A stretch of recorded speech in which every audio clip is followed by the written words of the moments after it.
नमस्कार दोस्तों, उज्ज्वल क्लासेस के यूट्यूब चैनल पर आप सभी का स्वागत, हार्दिक अभिनंदन है। प्यारे विद्यार्थियों, मैं मोहन जहांगीर आज आपके लिए बहुत ही शानदार टॉपिक हिंदी विषय के अंदर से लेकर आया हूं और आज हम चर्चा करेंगे पूरे उस टॉपिक के बारे में। पूरी तरह से हम उस टॉपिक का एनालिसिस करेंगे। तो प्यारे विद्यार्थियों, आप बिल्कुल शानदार तरीके से आप पढ़ेंगे हमारे पास में, क्योंकि जीरो से हीरो बनाने का जो काम करता है वो केवल आपका उज्ज्वल क्लासेस कर रहा है। तो देखिए, आज स्टार्ट करते हैं। सबसे पहले क्रिया। दोस्तों, आपको पता है कि क्रिया नामक जो प्रकरण, जो टॉपिक है हिंदी का, बहुत ही शानदार टॉपिक आता है और इस टॉपिक से आप चाहे राजस्थान पटवार भर्ती हो या फिर चतुश्रेणी कर्मचारी भर्ती हो या वीडियो हो या शिक्षक भर्ती हो, कोई भी भर्ती हो, दोस्तों इस टॉपिक से जरूर 2 से 3 के बीच में सवाल जरूर आते हैं। तो प्यारे विद्यार्थियों, देखिए क्रिया किसे कहते हैं और क्रिया से किस टाइप के क्वेश्चन आपके पेपर में आते हैं, इन सभी बातों पर मैं चर्चा कर रहा हूं। देखिए दोस्तों, बात करते हैं आज आपसे क्रिया। पहला सवाल बनता है कि क्रिया शब्द का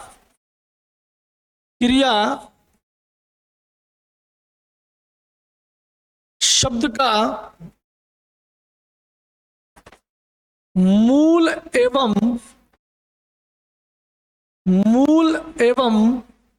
शाब्दिक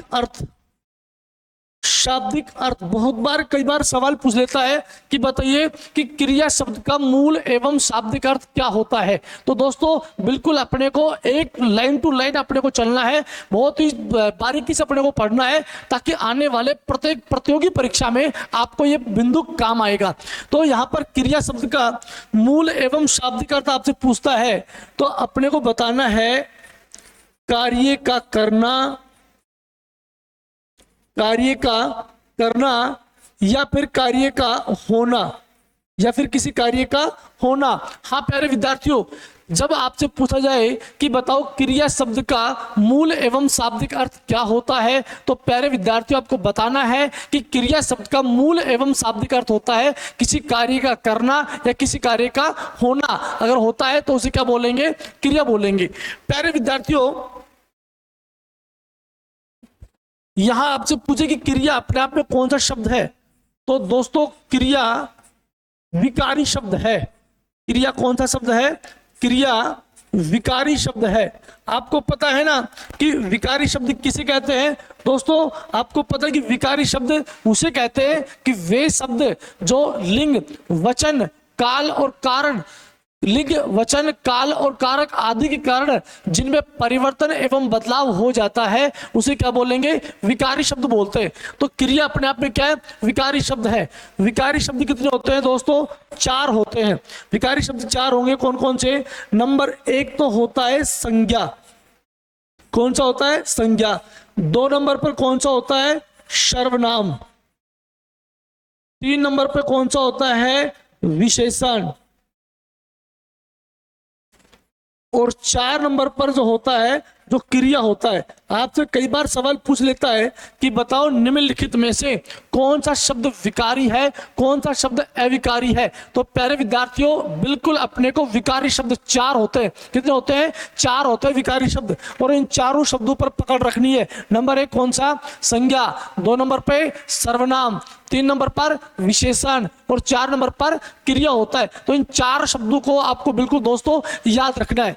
दोस्तों आगे बात की जाए आपसे कि क्रिया किसे कहते हैं, तो मैं आपको परिभाषा लिखवा रहा हूं। आप भी आराम से नोट्स बनाएंगे, बिल्कुल घबराना नहीं है। अपन शानदार तरीके से नोट्स बनाने, अपने को एक बिंदु टू बिंदु अपने को पढ़ना है। क्रिया नामक टॉपिक से कोई भी सवाल आपका गलत नहीं होना चाहिए। तो देखिए, जिस शब्द से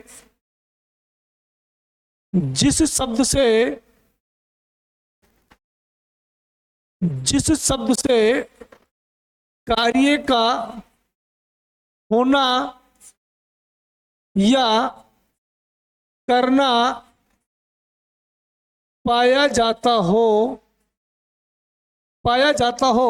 वाक्य में जिस शब्द से किसी कार्य का करना या किसी कार्य का यदि होना अगर पाया जाता है तो उसे क्या बोलेंगे? क्रिया बोलेंगे। उसे क्या बोलेंगे? क्रिया बोलेंगे।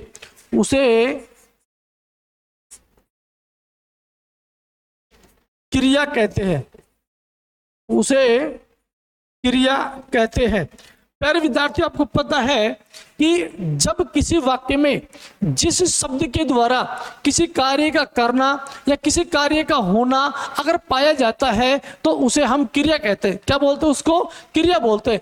आपको पता है कि दोस्तों, एक साधारण जो वाक्य होता है, एक साधारण जो वाक्य होता है तो उसके 4 तत्व होते हैं।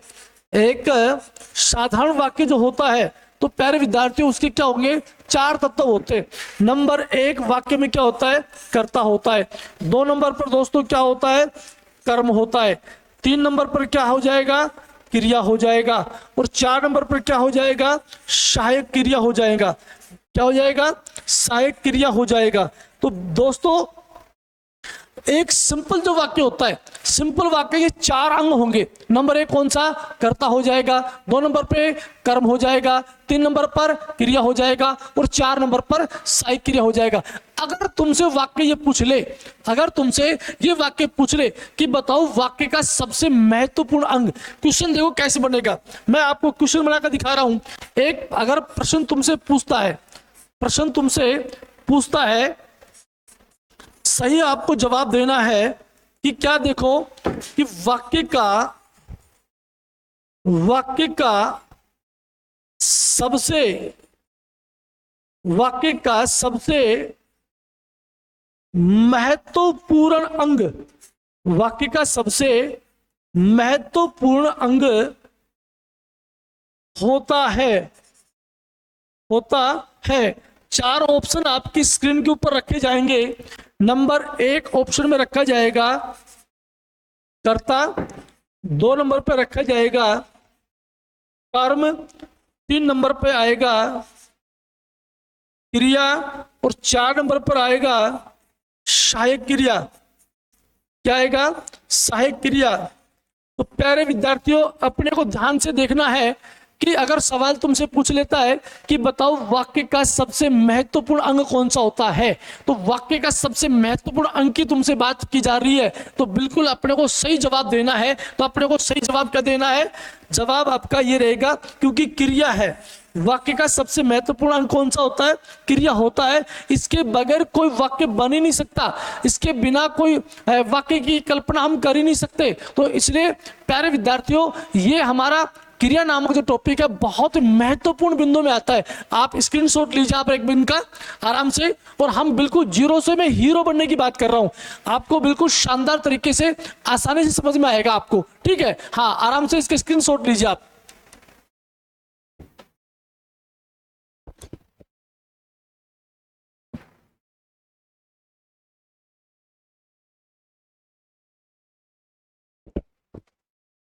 चलो आगे चलते हैं, आगे चलते हैं।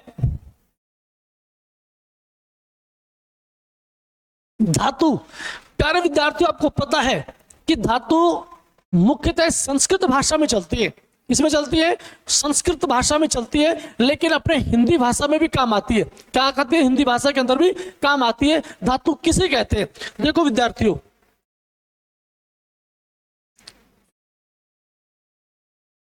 क्रिया का मूल रूप,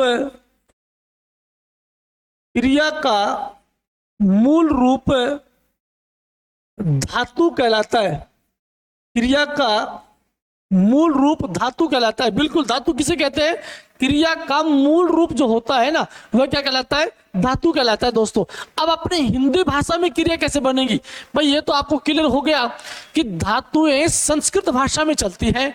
हिंदी भाषा में क्या करना है जिससे ये क्रिया शब्द बन जाए? तो प्यारे विद्यार्थियों देखो यहां पर,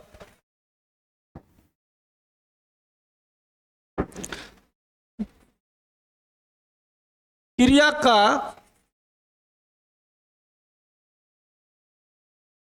का सामान्य रूप, क्रिया का सामान्य रूप, ये तो बिल्कुल कन्फर्म हो गया।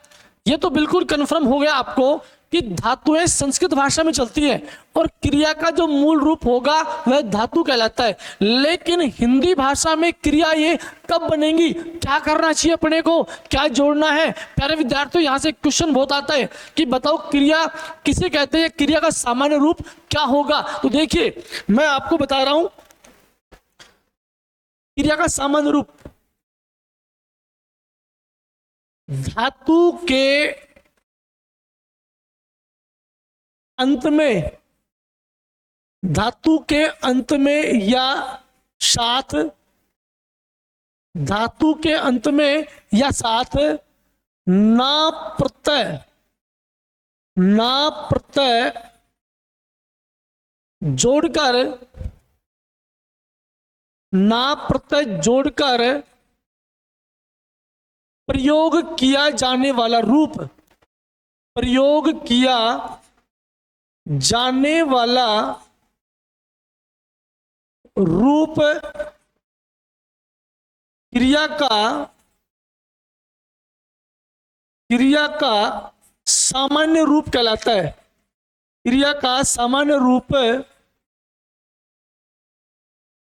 कहलाता है। प्यारे विद्यार्थियों, हमने कहा आपसे कि धातु के अंत में ना प्रत्यय जोड़कर, धातु के अंत में या धातु के साथ में ना प्रत्यय जोड़कर प्रयोग किया जाने वाला जो रूप होगा हम उसे क्रिया का सामान्य रूप बोलेंगे। क्या बोलेंगे उसको? क्रिया का सामान्य रूप बोलेंगे।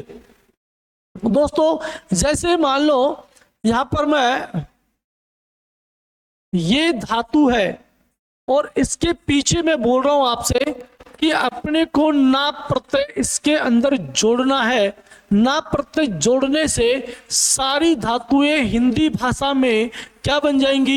क्रिया बन जाएंगी। सारी धातुएं हिंदी भाषा में क्या बन जाएंगी? ये क्रिया बन जाएंगी दोस्तों, ठीक है।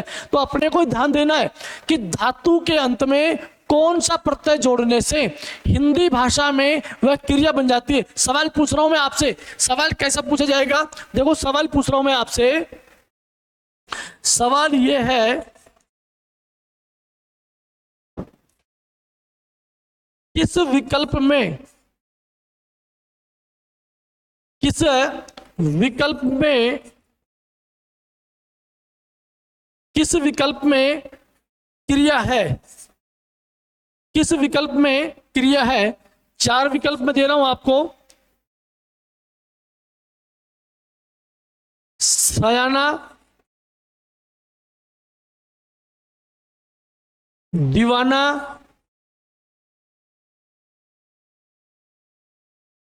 पढ़ना और काना। सवाल तुमसे पूछेगा कि बताओ कि किस विकल्प में क्रिया शब्द है। हमने अभी आपको बोला है कि धातु के अंत में ना प्रत्यय जोड़कर जो प्रयोग किया जाने वाला जो रूप होगा हम उसे हिंदी भाषा में क्रिया बोलेंगे। अब सवाल में तुमसे पूछ रहा हूं कि धातु के अंत में हमने ना जोड़ा, वो धातु के अंत में ना जोड़ने पर सारे हिंदी भाषा में क्या बन गए? सारे वो क्रिया बन जाएंगे। क्या बन जाएंगे? क्रिया बन जाएंगे। तो किस विकल्प में क्रिया है, ये सवाल तुमसे पूछेगा। अब अपने को ये बात बिल्कुल गौर से समझना है, बहुत ही काम की बात है प्यारे विद्यार्थियों। ऐसा नहीं है कि जिस भी शब्द के अंत में ना प्रत्यय जुड़ गया, क्या सारे शब्द ना प्रत्यय जुड़ने से वह क्रिया बन जाएंगे? क्या? क्योंकि अपने को देखना परिभाषा के अकॉर्डिंग मैंने आपको बताया कि वाक्य में जिस शब्द के द्वारा किसी कार्य का करना या किसी कार्य का होना यदि पाया जाता है तो उसे हम क्या बोलते हैं? क्रिया बोलते हैं। तो प्यारे विद्यार्थियों देखो, सयाना में आपने ना देखा, यहां पर भी दीवाना में ना देखा, यहां पर भी पढ़ना में ना आ गया, यहां पर भी, और काना के अंदर भी ना आ गया। क्या सारे शब्द क्रिया थोड़ी है? क्या सारे शब्द यहां पर क्रिया थोड़ी है? आपको पता है कि उसी शब्द को क्रिया माना जाएगा जो शब्द है किसी काम का करने का या किसी कार्य का होने का यदि बोध करवाता है। तो प्यारे विद्यार्थियों सयाना है, ये तो विशेषण है, तो ये तो बिल्कुल भी नहीं, आपको पता है। दीवाना है, ये संज्ञा शब्द है दोस्तों, ये तो आपको पता है बिल्कुल भी नहीं है। और ये पढ़ना है, ये बिल्कुल पढ़ना है क्योंकि इसमें कार्य हो रहा है, क्योंकि इसमें कार्य या क्या कर रहा है, इसमें भाई काम चल रहा है। कार्य का इसमें क्या चल रहा है, काम चल रहा है। काना दोस्तों अपने आप में विशेषण शब्द आ गया। तो अब आपसे पूछता है कि किस विकल्प में क्रिया शब्द है, किस विकल्प में क्रिया है, तो अपने को पढ़ना, ये दोस्तों आपको बताना है। क्या बताना आपको, कि जिस भी धातु के अंत में ना प्रत्यय जुड़ जाता है वो तमाम शब्द क्या होंगे, वो क्रिया होंगे। आप स्क्रीनशॉट ले दोस्तों आप इनका फटाफट से एक बार।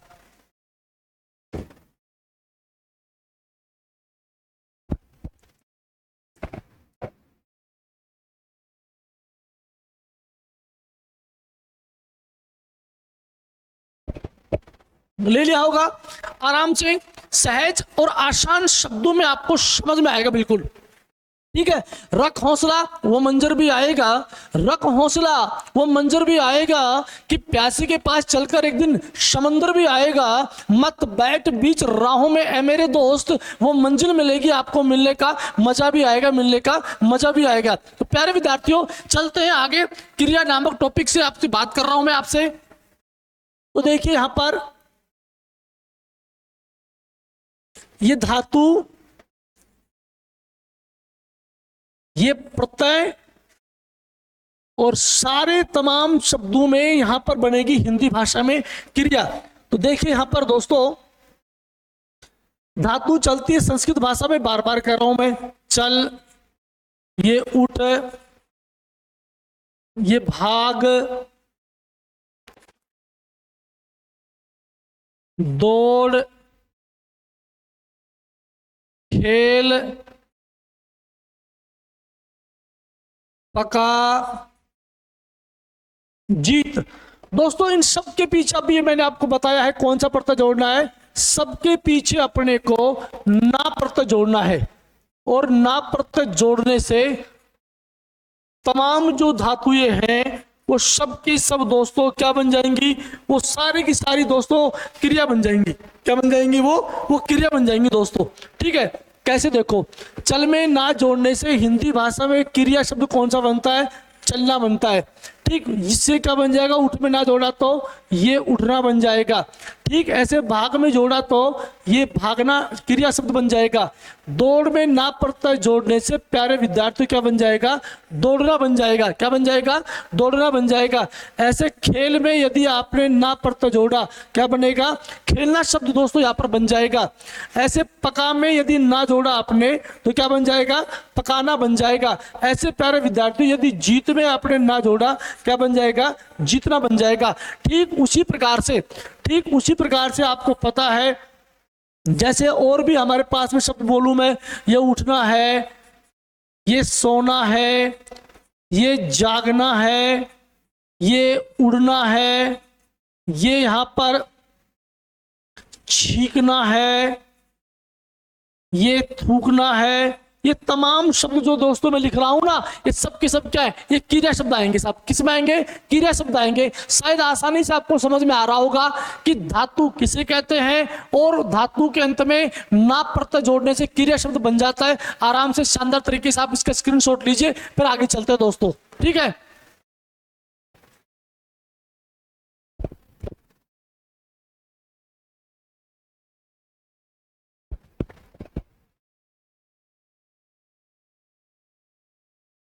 चलो आगे चलते हैं बहुत ही अहम सवाल के ऊपर, जो बच्चों में बड़ा संदेह बना रहता है। बहुत ही महत्वपूर्ण सवाल है दोस्तों ये।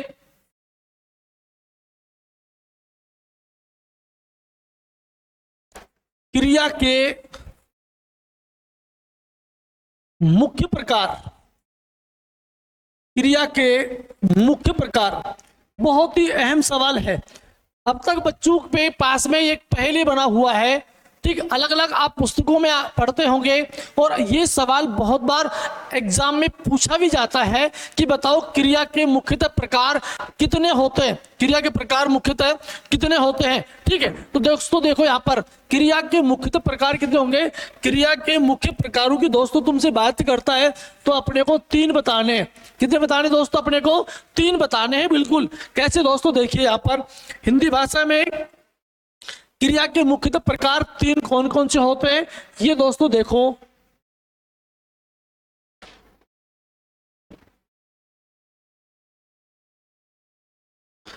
नंबर एक दोस्तों, कर्म के आधार पर।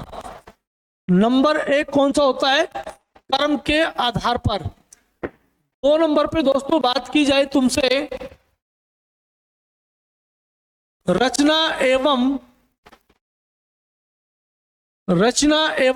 प्रयोग के आधार पर। प्रयोग के आधार पर। और दोस्तों तीन नंबर पर काल के आधार पर। काल के आधार पर। प्यारे विद्यार्थियों, आपको बिल्कुल याद रखना है, अगर आपके दिमाग में चल रहा हो कि क्रिया के मुख्यतः दो प्रकार होते हैं, बिल्कुल गलत उत्तर हो जाएगा बेटे आपका। अच्छी तरह से पढ़ना है। मैं आपको बिल्कुल जीरो से हीरो बनाने की कवायद में चल रहा हूं। बिल्कुल मैं आपको शिक्षण से शासन की ओर लेके चल रहा हूं दोस्तों। मैं आपको शून्य से शिखर की ओर लेके चल रहा हूं। ऐसे आसान सहज शब्दों में आपको क्रिया शब्द पढ़ा रहा हूं दोस्तों मैं, जो परीक्षा में 100% यहां से सवाल आएगा। बिल्कुल आप ध्यानपूर्वक आपको पढ़ना है बस केवल, ठीक है। तो क्रिया के मुख्य प्रकारों की दोस्तों बात करता है, तो क्रिया के मुख्य प्रकार कितने बताने अपने को? 3 प्रकार बताने हैं। नंबर 1 कर्म के आधार के ऊपर, नंबर 2 रचना एवं प्रयोग के आधार पर, और नंबर 3 होता है काल के आधार पर। दोस्तों आगे सवाल बनता है, कि कर्म के आधार पर क्रिया के भेद कितने होते हैं दोस्तों? तो कर्म के आधार पर दोस्तों क्रिया के भेदों की तुमसे बात करें तो क्रिया के 2 भेद हो जाएंगे। जो आपके मन में सवाल था उसका जवाब अब आ रहा है। नंबर 1 होता है अकर्मक, और नंबर 2 होता है शकर्मक। नंबर 1 सकर्मक, 2 नंबर पर अकर्मक और शकर्मक हो गया दोस्तों, ठीक है। तो क्रिया के मुख्य प्रकारों की यदि बात करता है कि बताओ अकर्मक के और शकर्मक हो गए, तो अब मुख्य प्रकारों की बात करता तो 3 बताने हैं। नंबर 1 कर्म के आधार पर, 2 नंबर पर रचना एवं प्रयोग के आधार पर, 3 नंबर पर काल के आधार पर। अब आगे सवाल पूछता है तुमसे कि बताओ कर्म के आधार पर क्रिया के भेद कितने होंगे? तो प्यारे विद्यार्थियों, कर्म के आधार पर क्रिया के कितने भेद होते हैं? केवल 2 भेद होते हैं। नंबर 1 अकर्मक और 2 नंबर पर शकर्मक। फिर दोस्तों आगे बात करते हैं आपसे सकर्मक की। दोस्तों फिर पुनः यदि भेदों की बात करता है आपसे, तो अपने को इसके भी 2 भेद आपको बताने हैं। इसके भी दोस्तों क्या करना है आपको? 2 भेद आपको बताने। नंबर 1 तो बताना है आपको एक कर्मक, शकर्मक को पुनः 2 भेद, और 2 नंबर पर हो जाएगा द्विकर्मक। क्या हो जाएगा? द्विकर्मक हो जाएगा। तो कर्म के आधार पर क्रिया के भेद पूछ रहा है, तो एक कर्मक और शकर्मक। फिर शकर्मक के पुनः 2 भेद पूछेगा, तो अपने को एक कर्मक और द्विकर्मक। वैसे अकर्मक क्रिया के भी 3 भेद होते हैं। नंबर 1 तो होता है स्थितक होता है, 2 नंबर पर अवस्था बोधक होता है, और 3 नंबर पर अपूर्ण अकर्मक होता है, बड़े लेवल की बात की जाए तो, ठीक है। बात दोस्तों अब रचना या प्रयोग के आधार पर करता है आपसे, तो रचना एवं प्रयोग के आधार पर क्रिया के भेद होते हैं 8। नंबर 1 दोस्तों आपसे पूछे तो अपने को यह बतानी सामान्य क्रिया।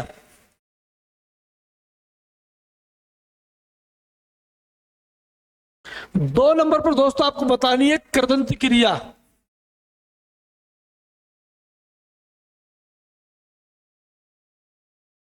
तीन नंबर की दोस्तों तुमसे बात करें तो ये बतानी है अपने को सहायक क्रिया। क्रिया के प्रकारों से दोस्तों जवाब तुमसे सवाल पूछेगा, 100% सवाल आएगा यहां से। 4 नंबर की दोस्तों बात करूं पूर्वकालिक क्रिया।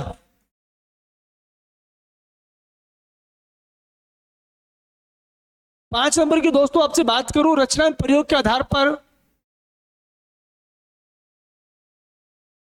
प्रेरणार्थक क्रिया। 6 नंबर की दोस्तों तुमसे बात करूं यहां पर नाम धातु क्रिया।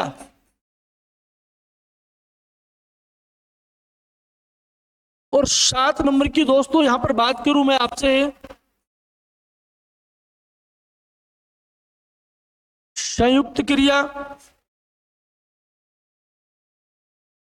और प्यारे विद्यार्थियों यदि यहां पर 8 नंबर की क्रिया है सजातीय क्रिया।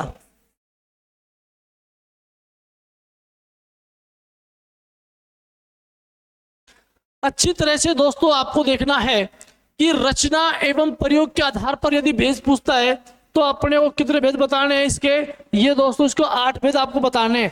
क्रम के आधार पर दोस्तों आपसे पूछता है तो कितने भेद बताने हैं आपको, इसके 2 भेद आपको बताने हैं। फिर दोस्तों काल के आधार पर तुमसे पूछता है तो इसके 3 भेद हो जाएंगे साहब। कितने भेद हो जाएंगे दोस्तों, इसके 3 भेद हो जाएंगे। नंबर 1 देखो, नंबर 1 है भूतकालिक क्रिया। नंबर 1 कौन सी, भूतकालिक क्रिया, काल के आधार पर। दोस्तों फिर 2 नंबर पर आपसे पूछता है तो आपको बतानी है वर्तमान कालिक क्रिया। वर्तमान कालिक क्रिया। प्यारे विद्यार्थियों 3 नंबर पे दोस्त पूछता है आपसे तो भविष्यकालिक क्रिया। भविष्य कालिक क्रिया। प्यारे विद्यार्थियों ये पूरा एक चार्ट बन गया है। इस चार्ट के आधार पर अपने को जरूर याद करना है। यहां से एक सवाल पक्का आएगा, मैं आपसे दावे के साथ में कह रहा हूं कि आप कितना पढ़ पा रहे हो, कितना आप देख पा रहे हो। तो ये पूरा का पूरा एक क्रिया का मैंने चार्ट बना के आपको दिखाया है। अगर यहां से कोई भी सवाल तुमसे पूछता है क्रिया के भेदों से, क्रिया के प्रकारों से पूछ रहा है तो बिल्कुल जरूर इस टेबल को आप याद करेंगे। ठीक है, फटाफट मैं एक बार दोबारा से आपको रिवाइज करवा देता हूं। क्रिया के मुख्य प्रकार पूछता है तो 3 बताने। क्रिया के मुख्य प्रकार कितने बताने दोस्तों, अपने को 3 प्रकार दोस्तों आपको बताने हैं। नंबर 1 बताना आपको क्रम के आधार पर, 2 नंबर पर बताना रचना एवं प्रयोग के आधार पर, 3 नंबर पर बताना आपको काल के आधार पर। फिर सवाल पूछेगा बताओ क्रम के आधार पर क्रिया के भेद कितने होंगे, तो अपने को 2 बताने हैं। नंबर 1 कौन सा, नंबर 1 बताना आपको अक्रमक, 2 नंबर पर सक्रमक बताना है। सक्रमक को पुनः 2 भागों में बांटा जाता है। सक्रमक को पुनः 2 भागों में बांटा जाता है।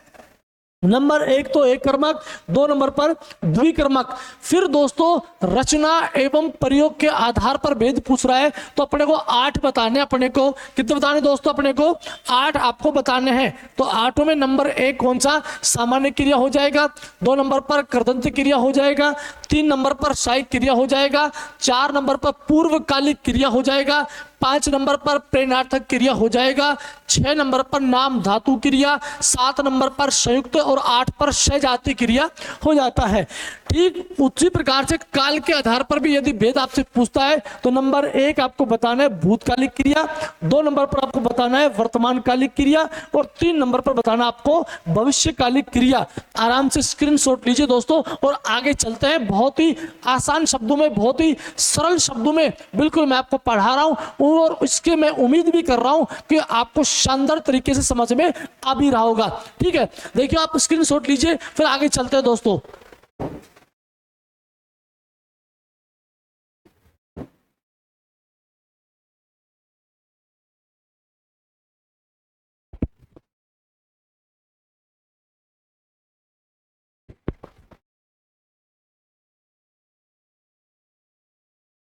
चलो चलते हैं आगे।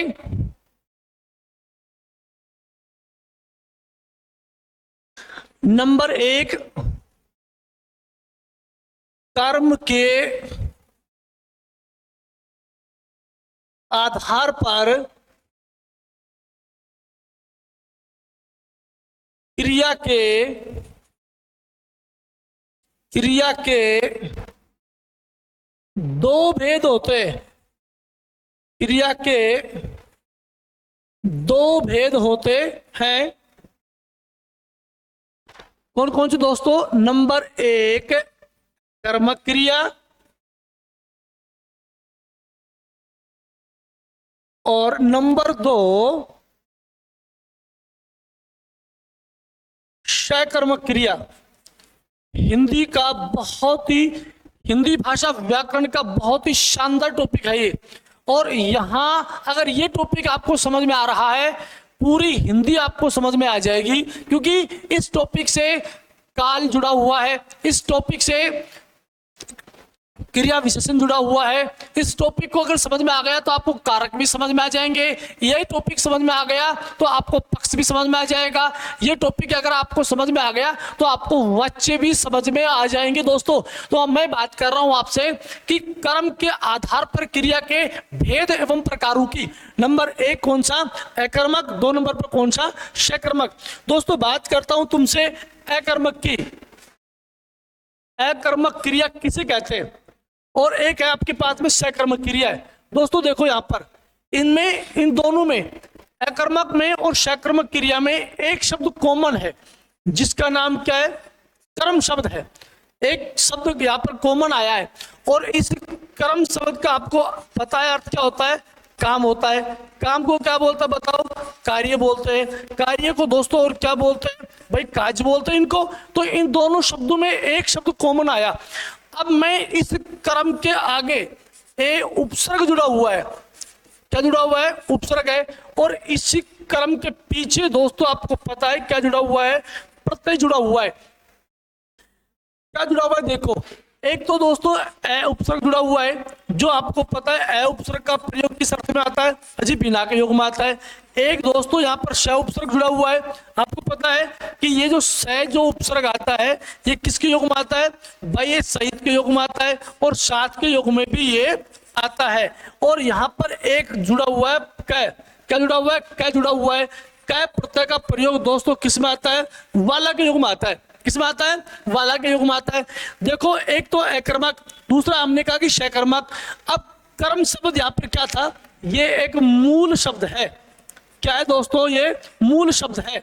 ध्यान से देखना अपने को, ए उपसर्ग कर्म मूल शब्द और क प्रत्यय लेकर के बनने वाला शब्द दोस्तों क्या बन गया है? ये अकर्मक बन गया। क्या बन गया?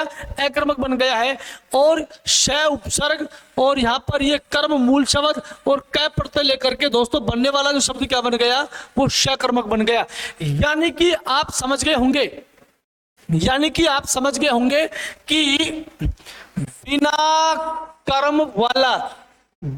कर्म वाला जो भी वाक्य होगा वह उसे हम अकर्मक क्रिया में रखेंगे और कर्म सहित वाला जो वाक्य होगा हम उसे सकर्मक क्रिया में रखेंगे। यानी कि आप बिल्कुल समझ गए कि जब किसी वाक्य में कर्म की कोई आवश्यकता नहीं पड़ती हो या बिना कर्म वाले जितने भी वाक्य होंगे हम उसे किस में रखना है? अपने को अकर्मक क्रिया में रखना है। अगर जिस वाक्य में कर्म हो, कर्म की आवश्यकता पड़ती हो दोस्तों उसे किस में रखेंगे? हम उसे सकर्मक क्रिया में रखेंगे। तो बिल्कुल मैं आपको बता रहा हूं, दोबारा से सुन लीजिए बहुत ही शानदार शब्दों में कि यदि किसी भी वाक्य में अगर क्रिया के साथ में कोई भी कर्म नहीं आता, यानी कि क्रिया का सीधा फल जब कर्ता के ऊपर पड़ रहा है या बिना कर्म वाले वाक्य जो भी होंगे उन सारे वाक्यों को दोस्तों हम क्या बोलेंगे? अकर्मक क्रिया बोलेंगे। और यदि केवल क्रिया के साथ में यदि कर्म आ रहा है यानी कि क्रिया का सीधा फल कर्म के ऊपर पड़ रहा है, यानी कि ये कहूं मैं कि वाक्य में कर्म है या कर्म सहित वाक्य जितने भी होंगे उन तमाम वाक्यों को दोस्तों क्या बोलेंगे? हम सकर्मक क्रिया के अंदर उनको रखेंगे। दोस्तों बहुत ही शानदार तरीके से अकर्मक और सकर्मक क्रिया ये आपको अगले वीडियो में आपको मैं देखो लेके चलूंगा। दोस्तों आप आराम से बिल्कुल उज्जवल क्लासेज पूरी तरह से हम उन बच्चों के लिए समर्पित हैं जो बच्चे ऑफलाइन नहीं पढ़ सकते, दूरस्थ शिक्षण संस्थान की अगर अपेक्षा रखते हैं तो पूरी तरह से मैं उज्जवल क्लासेज एक खरा उतरता है उन बच्चों के लिए जो बच्चे इतनी भारी भरकम फीस दे नहीं सकते। तो उन बच्चों के लिए ये बहुत ही आसान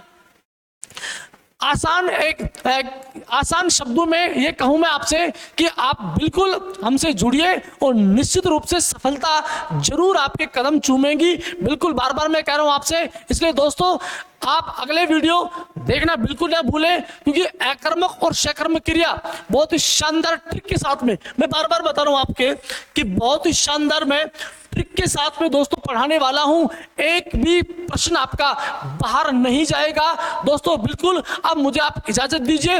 वक्त नूर को बेनूर करता है, हर जख्म को नासूर करता है। कौन चाहता अपनों से बिछुड़ना, लेकिन वक्त दोस्तों सबको मजबूर करता है, वक्त सबको मजबूर करता है। जय हिंद साथियों।